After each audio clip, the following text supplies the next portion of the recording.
Comment créer des cours en vidéo et mettre sur Internet? Premier cours. Maîtriser OBS.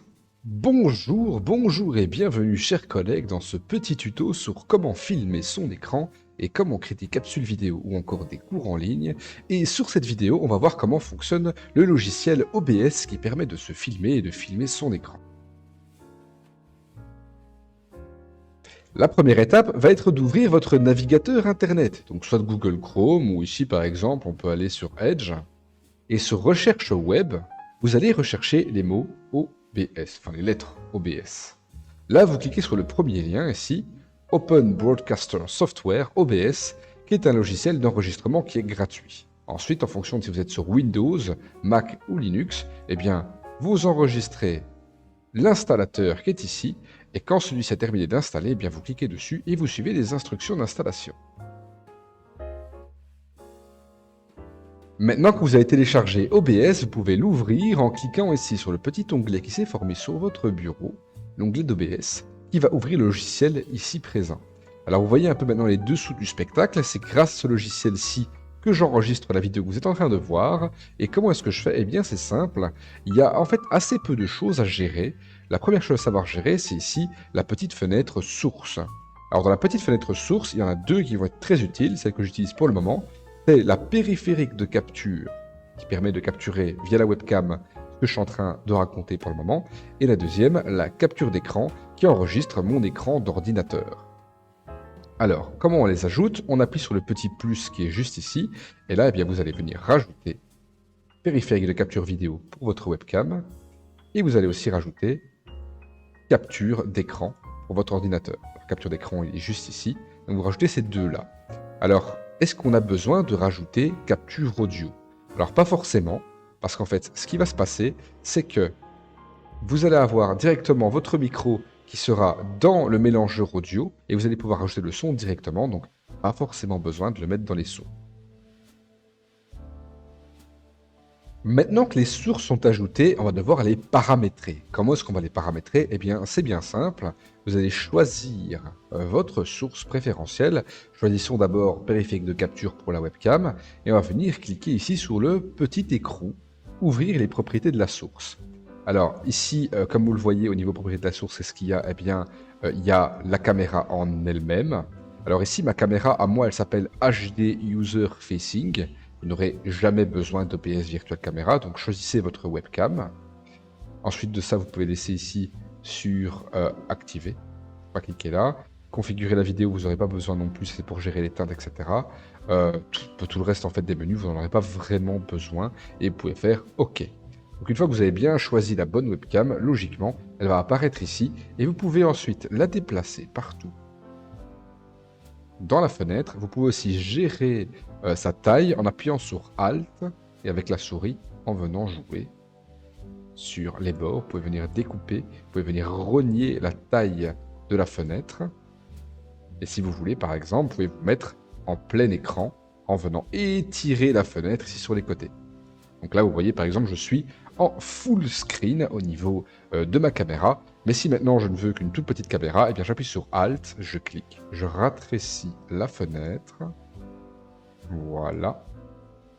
Et je peux venir la mettre ici dans le coin en plus petit pour que vous puissiez voir autre chose que simplement ma tête. Alors, pour la capture d'écran, même chose. Vous allez cliquer ici sur Paramètres, et là, il n'y a rien à mettre de spécial, juste quel écran vous utilisez. Bon, ici, il n'y a qu'un seul écran, donc c'est facile. Et mode de capture, vous cassez pas la tête, vous mettez automatique. Alors, on est à l'école, il y a beaucoup de bruit.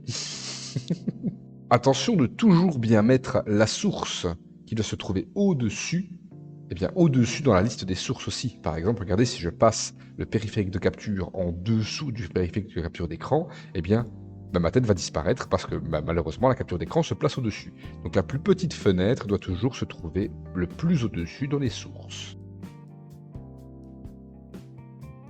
Il est maintenant temps de gérer le mélangeur audio. Alors vous allez avoir plusieurs entrées de son. La première entrée de son vient ici de votre capture d'écran. Alors la capture d'écran va gérer ici ce qu'on appelle l'audio de bureau. Donc si vous lancez une vidéo sur votre PC, si vous lancez une musique sur votre PC, ça va être enregistré par l'audio de bureau. Maintenant, il y en a un deuxième qui va nous intéresser, c'est le micro ici auxiliaire. Alors pour le micro auxiliaire, afin de pouvoir faire en sorte qu'OBS détecte votre micro, vous devez d'abord cliquer ici sur Fichier. Quand vous avez cliqué sur Fichier, vous cliquez sur Paramètres. Et une fois dans Paramètres, vous allez avoir ce menu. Vous cliquez sur Audio. Et dans Audio, vous allez avoir ici votre micro auxiliaire qui est ici présent. Vous choisissez le nom de votre micro. Moi, mon micro ici s'appelle Array Realtek Audio R. Mais bien sûr, votre micro peut avoir un autre nom, bien sûr. Vous cliquez dessus, vous cliquez sur Appliquer, et ensuite vous cliquez sur OK. Maintenant que vos deux pistes audio sont enfin ajoutées, eh bien vous pouvez gérer le volume en glissant ici le petit bouton blanc. Si je veux que mon micro soit moins, eh bien j'abaisse simplement le petit bouton blanc. Si je veux que le micro de mon audio soit plus fort ou moins fort, eh bien je vais aussi jouer sur le petit bouton blanc. Donc vous gérez les volumes sonores comme vous le sentez. Et maintenant, il ne reste plus qu'à enregistrer votre vidéo. Et comment est-ce qu'on fait pour enregistrer une vidéo? Eh bien c'est simple. Alors à la place du bouton ici arrêter l'enregistrement, eh bien, il y aura un bouton démarrer l'enregistrement. Et là, eh bien, ça démarrera l'enregistrement de votre vidéo. Et quand vous cliquerez dessus de nouveau pour arrêter l'enregistrement, eh bien, ça terminera l'enregistrement vidéo. Votre vidéo se placera où? Eh bien, elle se placera dans le dossier vidéo de votre PC. Donc, vous allez simplement dans Mes documents. Vous allez dans Vidéo. Et la vidéo qui est en train d'être tournée pour le moment, elle est ici. Elle est en train d'être tournée.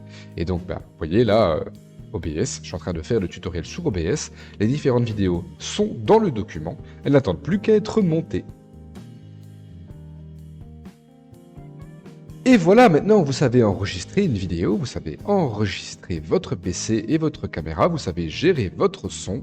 Maintenant, il ne vous reste plus qu'à prendre cette vidéo et faire le montage. Alors pour faire le montage, je vous mets un petit lien ici en haut de la vidéo qui vous permettra d'utiliser un logiciel de montage vous permettant de monter votre vidéo de cours de façon propre, précise et concise.